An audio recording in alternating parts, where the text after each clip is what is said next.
The night is alive with metal.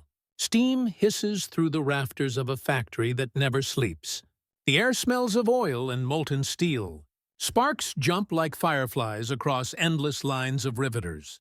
Beneath a ceiling of iron beams and fluorescent glare, workers in heavy gloves move with machine-like rhythm. Stamping, welding, assembling. It is February 1943, and outside, snow drifts against the hangar doors of Willow Run, Michigan. But inside, the temperature never drops. Shift whistles echo. 1,000 boots change places. One team leaves, another begins, the chain unbroken. At the far end of the mile-long line, a bomber, the B-24 Liberator, rolls forward, gleaming under the lights. Another hour, another plane, another shadow soon to cross the Atlantic. A foreman wipes his brow, staring at the number painted on the fuselage. Somewhere in Europe, that number will soon matter. Every hour, another bomber. Every hour, another answer to Hitler's war machine. But this wasn't a military base. It was a car factory, and it just changed the way wars would be fought. How did a car factory become the beating heart of Allied air power? Before the roar of engines filled Willow Run, America's factories were quiet. The 1930s had left the nation cautious, bruised by depression, bound by a belief that Europe's wars were not its own. Isolationism wasn't just policy, it was instinct. The memory of the First World War still haunted the public mind, and with unemployment high, few Americans saw the need to arm again. Detroit, once the symbol of unstoppable modernity, had slowed to a crawl. The assembly lines that had revolutionized the world now turned out fewer cars, their owners stretching every mile and every paycheck. Across the Midwest, steel mills ran at half capacity. Aircraft production in 1938 could barely equip a single European air force.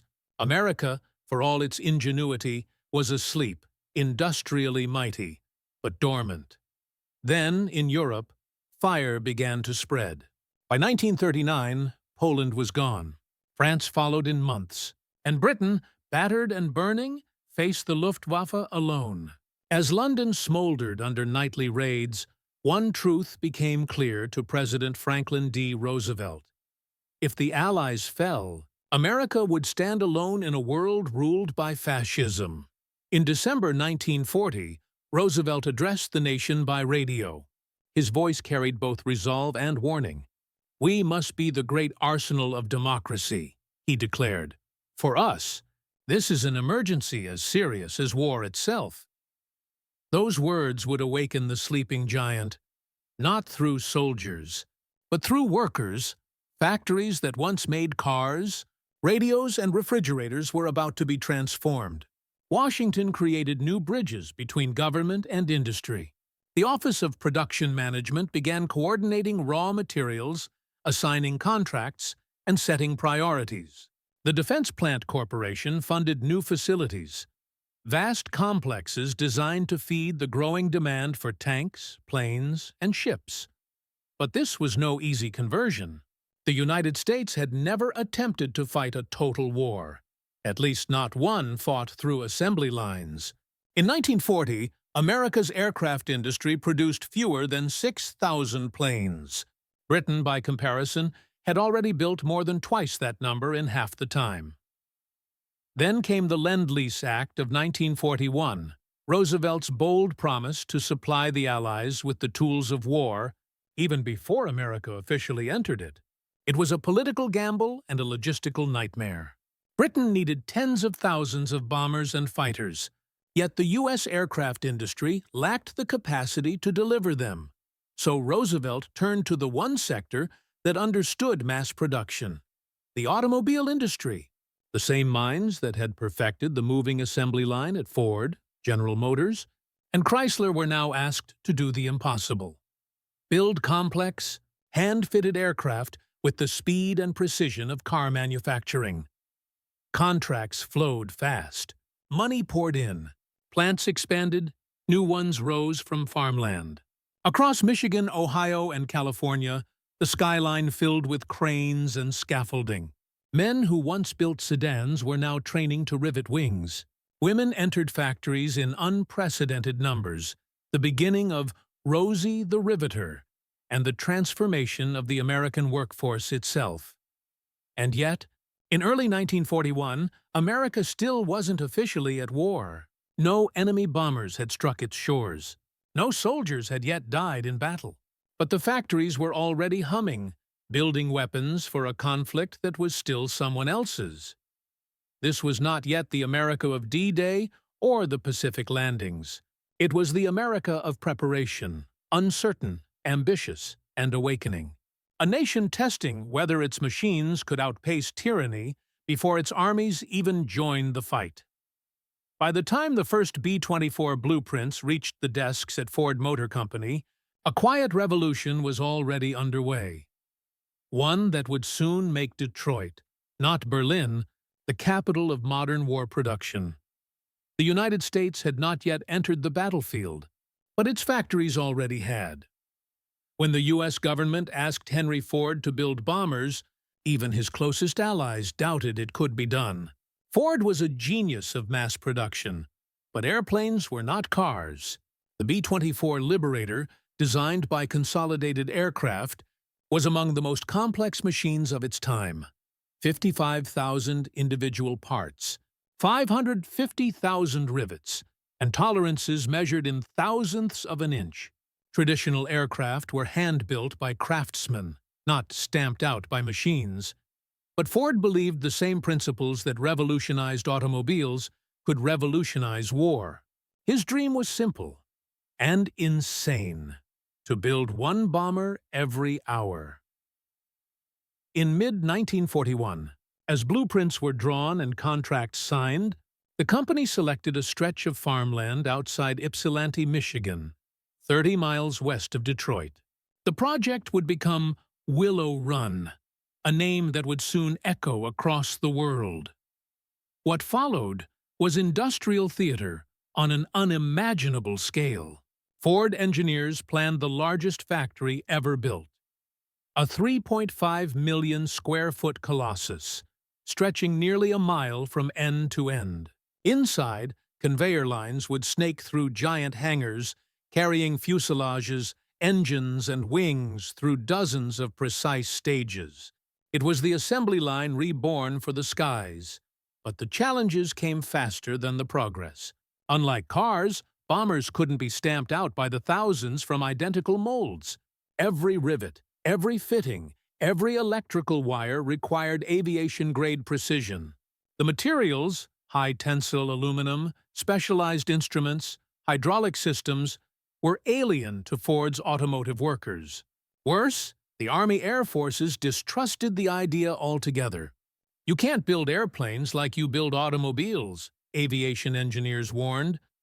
Then came the workforce problem. In 1941, Willow Run was a construction site surrounded by cornfields. There were no nearby towns large enough to house tens of thousands of workers. The Ford Motor Company and federal planners had to build entire neighborhoods from scratch: schools, dormitories, and housing for families. Trains brought in workers from across the Midwest, and buses ran day and night to feed the shifts.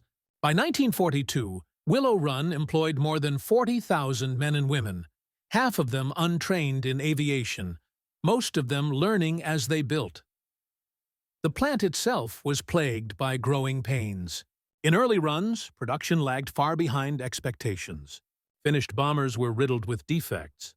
Management struggled to coordinate between Ford's mass production system and the aircraft engineers stationed by the military. Henry Ford, frustrated by bureaucratic interference, clashed with the Army's inspectors. Some in Washington began calling Willow Run a failure before it ever delivered its first plane.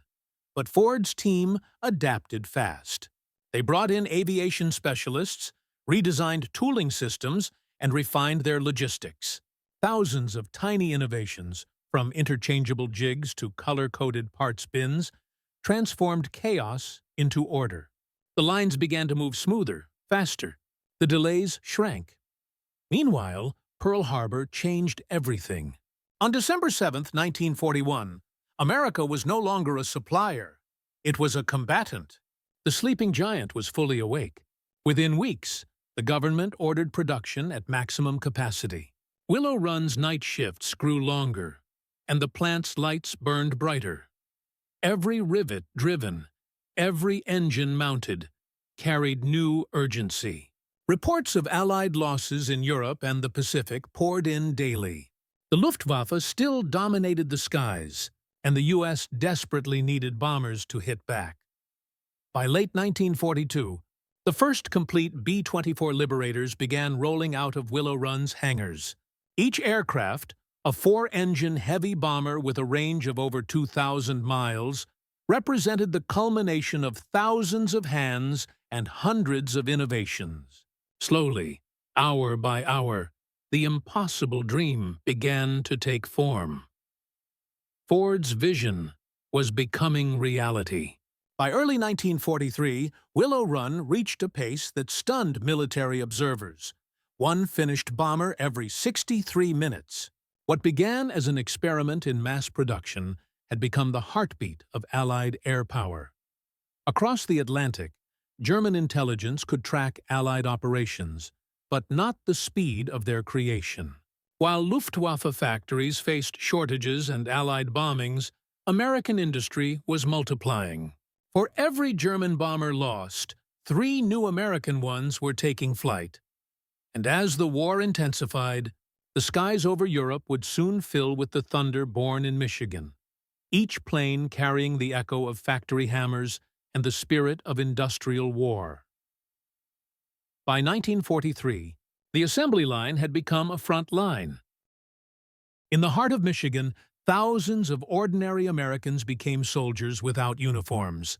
Men who once built sedans now built wings. Women who had never held a wrench stood on scaffolds, riveting steel skins to aluminum frames. The war had turned the Midwest into a battlefield of labor, and Willow Run was its front line. They came from everywhere. Farmhands from Ohio, mechanics from Chicago, housewives from Detroit's suburbs. Thousands of African Americans migrated north from the rural South, drawn by the promise of steady pay and purpose. They were joined by white women in headscarves, the Rosie the Riveters, who became icons of wartime America. Inside the plant, the air was thick with the hum of drills and the smell of machine oil. The noise was relentless, so loud that workers shouted instructions mouth to mouth. Shifts ran 24 hours a day. Crews rotated through dawn and darkness, living by the whistle. For many, sleep was just a nap between shifts. But pride ran deeper than exhaustion. Every part assembled, every rivet driven, was a contribution to the war effort. Posters hung across the plant read, "The quicker we build them, the quicker they'll end it." Despite segregation and labor tensions, there was unity in production. Women learned alongside men. Veterans of Detroit's auto lines taught newcomers how to handle tools. Ford managers launched training schools inside the plant itself. 1 hour of classroom, followed by a lifetime's worth of experience on the floor. There were moments of quiet humanity, too. A worker might write her name on a hidden panel of the bomber, or slip a letter to a brother stationed overseas. Built by Jane from Michigan, one riveter scrawled on a B-24's fuselage. That plane later flew over Ploesti. These were not soldiers, yet their fingerprints went to war. Every bomber carried not just engines and steel, but sweat, pride, and the unspoken hope that their labor might bring someone home sooner. For them, this was personal. The war was not across the ocean. It was right there, in the clang of the factory floor. The B-24 was not just another airplane. It was a weapon of logistics, a machine built to stretch the reach of Allied strategy. With its 4 Pratt & Whitney engines, a 110-foot wingspan, and a range of over 2,000 miles, the Liberator could strike targets deep inside enemy territory. Oil fields, rail networks, U-boat pens, the arteries of Hitler's empire. By 1942, the Allies faced a brutal arithmetic. The Luftwaffe ruled the skies over Europe. Every week, Allied squadrons lost dozens of bombers. To break Germany's industrial machine, the Allies had to bomb constantly, which meant building faster than they were being shot down. This was the tactical logic behind America's industrial surge. For every German pilot trained, the U.S. would roll out more aircraft. For every factory destroyed, another would open inland. Quantity became its own form of strategy. The Battle of the Atlantic and the combined bomber offensive depended on relentless output. Bomber groups over Germany could sustain catastrophic losses only because replacements never stopped arriving. A squadron lost today was refitted tomorrow, thanks to Willow Run and plants like it. When the 8th Air Force began its daylight raids over Europe, B-24s became the backbone of the offensive. They flew missions from North Africa to the Ruhr, from Sicily to Vienna. Each bomber carried 10 men and thousands of gallons of fuel and bombs. To maintain that tempo required not just courage, but math. The U.S. Army Air Forces calculated exactly how many bombers could be lost before operations became unsustainable. The answer? Build faster. By late 1943, Willow Run alone was producing enough B-24s each month to replace entire air divisions. Germany couldn't match it. Allied intelligence later revealed that by 1944, the Luftwaffe was fighting a war of attrition it couldn't possibly win. For every bomber destroyed, 3 more appeared. The skies over Europe began to shift, not because of a single battle, but because of the quiet momentum of American industry. Every hour, another plane. Every hour, the balance tilted further. By the time the Allies prepared for Operation Overlord, the massive invasion of Normandy, air supremacy was already won. Not by dogfights, but by production lines. The clouds themselves had become American territory. The challenge was unlike anything the American auto industry had faced before. Building cars was one thing. Building 4-engine bombers was another. Aircraft demanded tolerances measured in thousandths of an inch. Each component had to be light, aerodynamic, and airworthy. Detroit's factories were used to speed and steel, not aluminum and precision.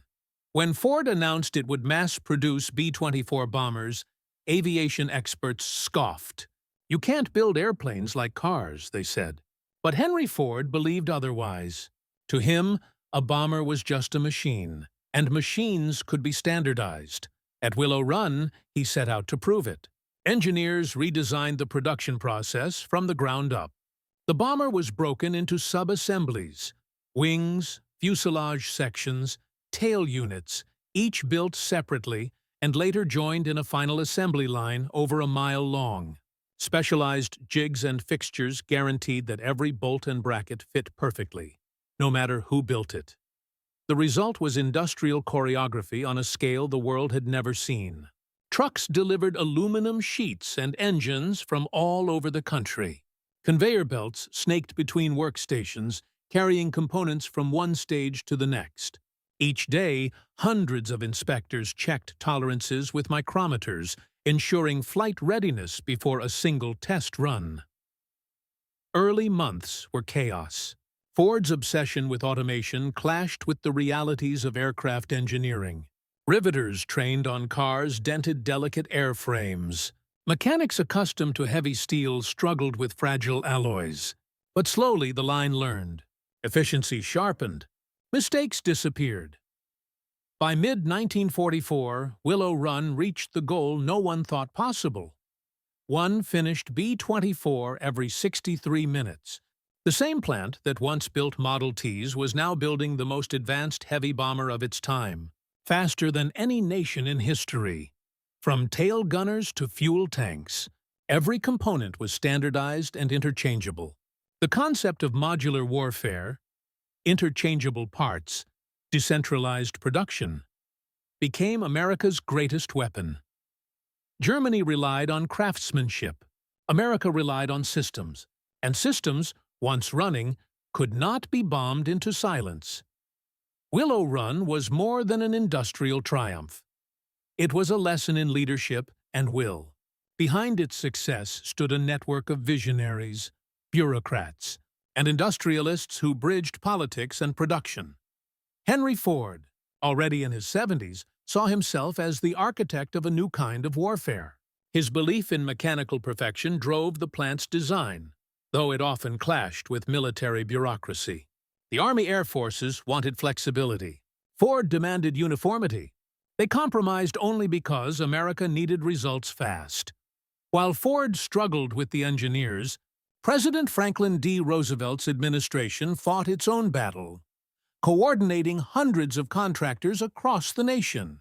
The War Production Board and Office of War Mobilization managed everything from raw material quotas to labor assignments. The success of Willow Run wasn't just Ford's genius, it was a triumph of federal organization. Across the Atlantic, German intelligence misread it all. The Abwehr, Germany's military intelligence, estimated that America's aircraft production would never exceed Britain's. They assumed a democracy, split by politics and distance, couldn't match Europe's efficiency. They were wrong. By 1943, U.S. factories were outproducing the entire Axis air industry combined. The Luftwaffe's reports from the front told a story that German planners refused to believe. Every time a bomber formation was shot down, another, larger one appeared the next week. The skies were becoming industrialized. And Berlin didn't yet understand that they were losing not to pilots, but to planners. For all its glory, Willow Run also revealed a sobering truth. The greatest innovations of the 20th century weren't born from peace, but from war. The same lines that built Liberty bombers would soon build post-war cars, refrigerators, and airliners. The same automation that won the air war also made war itself more impersonal. The workers knew it too. They weren't blind to what their bombers carried. Cities would burn under those wings. But to them, the choice was survival. "Every rivet I drive," one worker said, "is one less bullet fired at my son." That quiet justification echoed through every American plant. The moral burden of war had shifted, from soldiers pulling triggers to workers turning wrenches. Yet out of that burden came a new concept of warfare. One fought with production schedules, fuel charts, and conveyor belts. America had proven that in modern war, victory belonged to whoever could outbuild, outsupply, and outlast the enemy. By 1943, the war's true turning point wasn't on a battlefield. It was measured in hours of production. Every 60 minutes, a new bomber took flight, and every one of them carried the weight of a nation's industrial faith. By 1943, the thunder that filled Europe's skies no longer came only from battle. It came from the relentless hum of factories thousands of miles away. From Detroit to San Diego, production lines had reached full tempo. The roar of American industry had become the background music of war. From these lines rolled the B-24 Liberator, faster, heavier, and longer-ranged than the B-17 Flying Fortress. It became the true workhorse of the Allied bombing campaigns. Ford's Willow Run plant alone produced 8,600 B-24s, nearly half of the 18,000 built across the United States. One plant, one mission, 1 hour, one plane. By early 1943, these aircraft were flooding into every Allied theater. In North Africa, Liberators struck at German supply convoys across the Mediterranean, cutting the lifelines of Rommel's Africa Corps. In Italy, they bombed airfields, rail hubs, and fuel depots, clearing the path for the Allied landings at Salerno and Anzio. And over Germany itself, they became the steel storm that darkened the sky. Each sortie carried 10 men, pilots, navigators, gunners, and up to 8,000 pounds of bombs. They flew in massive formations, sometimes 1,000 bombers strong, so dense that returning pilots said they could walk wingtip to wingtip across the sky. For the German defenders below, it became a nightmare of math. Every time the Luftwaffe managed to bring down a dozen bombers, 20 more arrived the next week. The German fighter force was being bled dry in the air, while the Allies built replacements faster than they could be destroyed. The shift was most dramatic in the Battle of the Atlantic. In 1942, German U-boats had nearly strangled Britain, sinking thousands of tons of shipping every month. But by 1943, the tide turned. Long-range B-24s, once impossible to field in such numbers, now hunted submarines deep into the mid-Atlantic, a zone the Germans once called the air gap. The gap was gone. The hunters had become the hunted. Crews aboard. U-boats called them the Silver Death. The Liberator's radar and depth charges ended what Admiral Dönitz once called the happy time of German dominance at sea. The production lines of America had reached the ocean, and they were merciless. In the air over Europe, bomber losses were staggering, but America could endure them. The Schweinfurt-Regensburg raids of 1943 saw hundreds of B-17s and B-24s torn apart by flak and fighters. Yet the following month, replacements filled their hangars. In the long war of attrition, industrial endurance replaced battlefield maneuver. German intelligence analysts noticed the pattern too late. Reports from the Abwehr and Luftwaffe High Command estimated American aircraft production at 3,000 units per month in 1943. The reality was double. By 1944, the U.S. would produce 96,000 aircraft in a single year, more than Germany, Japan, and Italy combined. What Germany saw above its cities was only the visible symptom of something far greater, a nation that had learned to wage war by volume. In Berlin, generals debated how long their air defenses could hold. The mathematicians of the Reichsluftfahrtministerium calculated pilot losses and aircraft replacements. The numbers did not balance. Each new factory destroyed in the Ruhr cost weeks to rebuild. Each American bomber lost was replaced within hours. Factories had become weapons. Conveyor belts had replaced divisions. The Luftwaffe, once the pride of the Reich, was now drowning in the industrial flood. By late 1943, the truth was undeniable. Germany could no longer fight on equal terms. The factories of America had turned the skies into production lines of destruction, and in the hangars of England, thousands of new aircraft waited for the next phase, a storm the Germans could neither predict nor stop. By 1944, the skies of Europe no longer belonged to Germany. They belonged to the machine. Day and night, American bombers roared across the continent. From the English coast to the heart of the Reich, entire cities vanished beneath.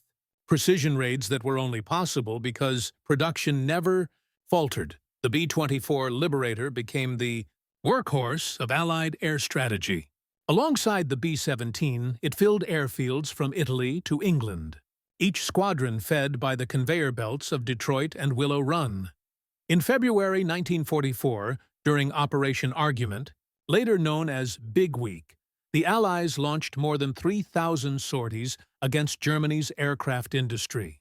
The intent was ruthless, to destroy not only planes, but the very means to build them. Factories in Regensburg, Leipzig, and Gotha were pounded day after day. Fighter plants were reduced to rubble, runways cratered, and the Luftwaffe was forced into the open, bleeding pilots faster than it could train them. The industrial war had turned inward. Germany was now defending its production lines with the same desperation the Allies once had. The effect rippled outward. As German fuel depots burned, synthetic oil plants were hit relentlessly by B-24s flying from Italy. The shortage that followed paralyzed tanks on the Eastern Front.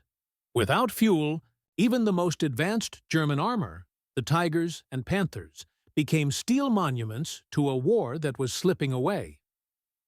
The D-Day landings in June 1944 were the visible proof of this invisible victory.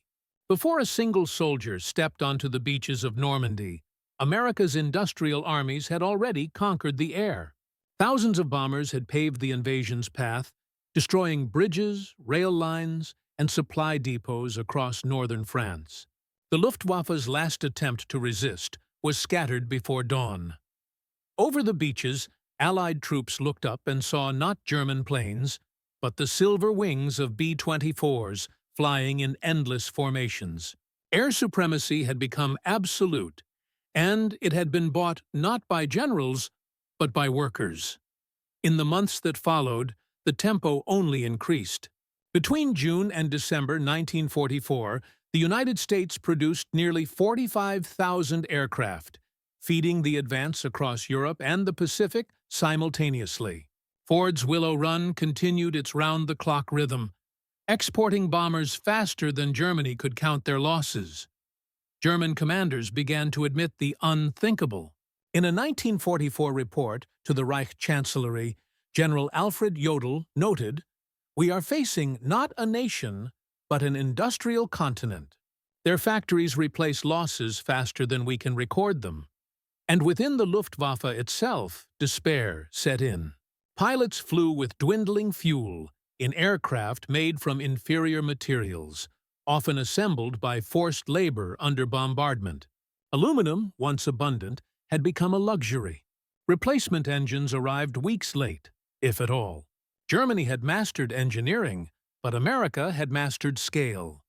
Industrial warfare had reached its purest form.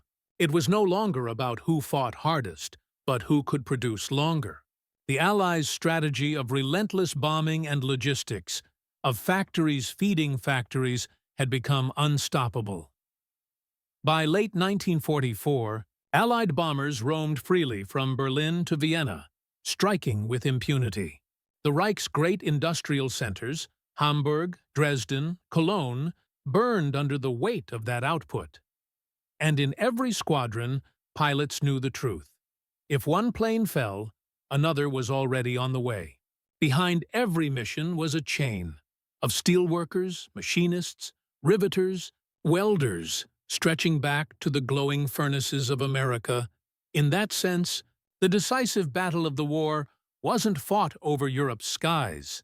It was fought in America's factories, in the rhythmic roar of machines, in the sleepless labor of men and women who turned production into power. While Germany fought on land, America conquered through the sky and through its factories. By the final year of the war, America's factories had achieved something no army ever could: absolute endurance. In 1944 alone, the United States produced more aircraft than Germany, Japan, and Italy combined. The numbers were staggering: over 96,000 aircraft, with bombers, fighters, and transports flowing to every front. For every German plane destroyed, America built 3 more. For every factory the Reich lost to bombing, a new one opened across the Atlantic. The result was a strategic transformation. Air warfare was no longer about daring pilots or brilliant maneuvers. It was about replacement rates, logistics, and supply chains.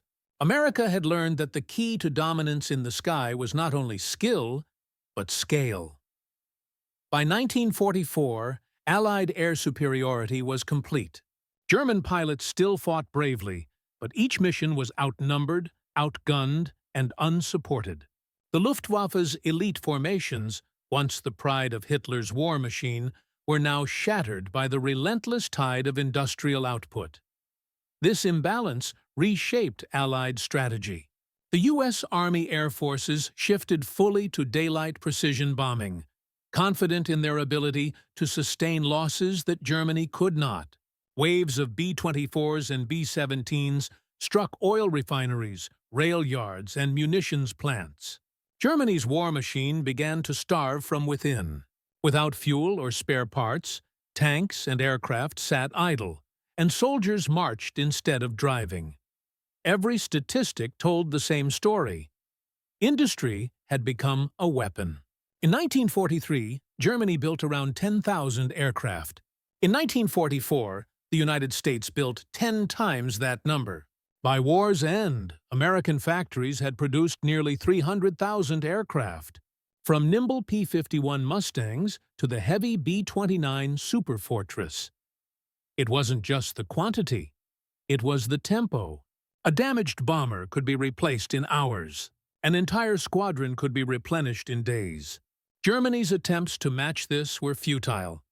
Factories worked under constant bombardment, resources dwindled, and skilled laborers were either drafted or dead. This industrial dominance redefined what it meant to fight a modern war. Generals began to speak of the fifth arm of war, the unseen force behind land, sea, air, and intelligence, production. The war was no longer won solely by soldiers. It was sustained by assembly lines. The Willow Run plant stood as a symbol of that transformation. Where Germany had sought victory through speed and surprise, America sought it through endurance and repetition. The endless march of machines, the stamping presses, the rivet guns, the conveyor belts became a chorus of defiance. By 1944, even German intelligence understood the truth. Intercepted reports warned that the enemy's industrial potential is beyond destruction. No matter how many bombers were shot down, more appeared. No matter how many convoys were sunk, more arrived. It was a war of attrition by production, and America had already won it. From the frozen runways of Britain to the sun-baked fields of Italy, Allied airfields were filled to capacity. Rows upon rows of bombers ready to fly. Pilots no longer asked if they'd have planes. They asked when, and that confidence, born from industry, changed everything. By the end of 1944, Germany's army still fought with skill and courage. But it fought without hope. The skies above were lost, the fuel tanks empty, and the sound of distant engines no longer German. Factories, not fortresses, had decided the outcome. When the last B-24 Liberator rolled off the line at Willow Run in 1945, the roar of its engines faded into silence, but the echo of that factory never truly stopped.